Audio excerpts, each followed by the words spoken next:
Не-не, в мене як сліза. В мене то на ложку підпалила. От, отварила картошки в мундирах. От.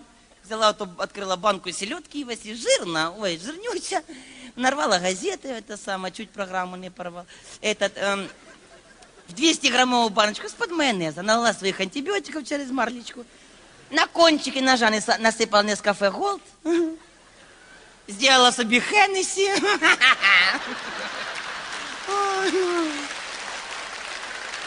Зачем платить больше?